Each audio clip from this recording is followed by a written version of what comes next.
എന്റെ ഒരു കാഴ്ചപ്പാട് രണ്ടാമത്തെ ഒരു മിസ്റ്റേക്ക് പ്രത്യേകിച്ച് ഉമ്മമാര് ചെയ്യുന്നത്, ഉമ്മമാരാണ് അത് ചെയ്യുക.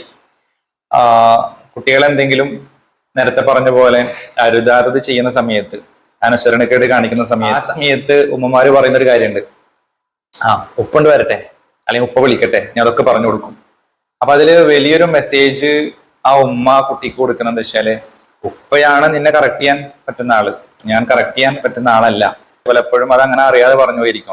ഒരു പൊതുവേ ഉള്ള ഒരു ഫിനോമിന മെസ്സേജ് കിട്ടും അതിൽ. അതെ അതെ അതെ, ഉമ്മാനെ കൊണ്ട് പറ്റൂല, ഉമ്മാനെ കൊണ്ട് പറ്റില്ല, അത്രയേ ഉള്ളൂ. അതെ അതെ അതെ. അപ്പൊ ഒരിക്കലും ഉമ്മമാര് മക്കളോട് അങ്ങനെ പറയരുത്.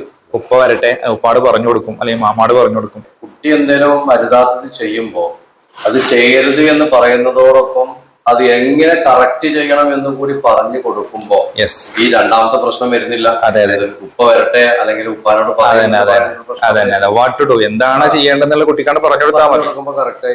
അതിന് പകരം പലപ്പോഴും ഇവരിങ്ങനെ പറയാ, ഉപ്പ വരട്ടെ, ഉപ്പാട് പറഞ്ഞു കൊടുക്കും. അപ്പൊ അത് ഒന്നാമത്തെ മിസ്റ്റേക്ക് ശരിക്ക് അത് മിസ്റ്റേക്കാണെന്ന് മനസ്സിലാക്കി കറക്റ്റീവ് മെഷേഴ്സ് പറഞ്ഞു കൊടുക്കുന്ന ഒരു സിസ്റ്റം ഫോളോ ചെയ്യാന്നുണ്ടെങ്കിൽ സാറ് പറഞ്ഞ രണ്ടാമത്തെ മിസ്റ്റേക്ക് പിന്നെ അവിടെ സംഭവിക്കില്ല. അതന്നെ.